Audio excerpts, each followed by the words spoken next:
കാസർഗോഡ് മഞ്ചേശ്വരത്ത് 48 gram MDMA പിടികൂടി. 3 പേർ അറസ്റ്റിലായി. കാറിലായിരുന്നു ലഹരിക്കടത്ത്.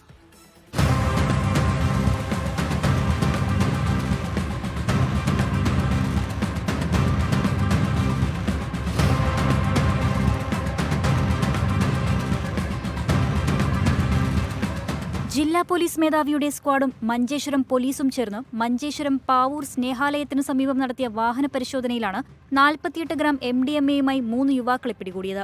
കാസർഗോഡ് ആലമ്പാടി ടിപ്പു നഗറിലെ CA മുഹമ്മദ് സഹൽ, എറണാകുളം നോർത്ത് പറവൂരിലെ അരുൺകുമാർ, കോഴിക്കോട് വടകര പുത്തൂരിലെ MP അനുഷ് എന്നിവരെയാണ് കസ്റ്റഡിയിലെടുത്തത്. പ്രതികൾ സഞ്ചരിച്ചിരുന്ന സ്വിഫ്റ്റ് കാർ തടഞ്ഞു നിർത്തി പോലീസ് വിശദമായ പരിശോധന നടത്തുകയായിരുന്നു.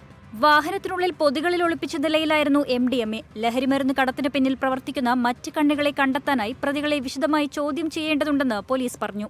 2 ദിവസം മുൻപ് കോഴിക്കോട് വെച്ച് എക്സൈസ് സംഘം 3 കിലോയിലധികം വരുന്ന MDMA പിടികൂടിയിരുന്നു. ഇതും കാസർഗോഡ് ജില്ലയുടെ അതിർത്തി വഴിയാണ് കടത്തിയത്. ഇതേ തുടർന്ന് വിവിധ ചെക്ക് പോസ്റ്റുകൾ കേന്ദ്രീകരിച്ച് പരിശോധന തുടരുകയാണ്. 24 കാസർഗോഡ്.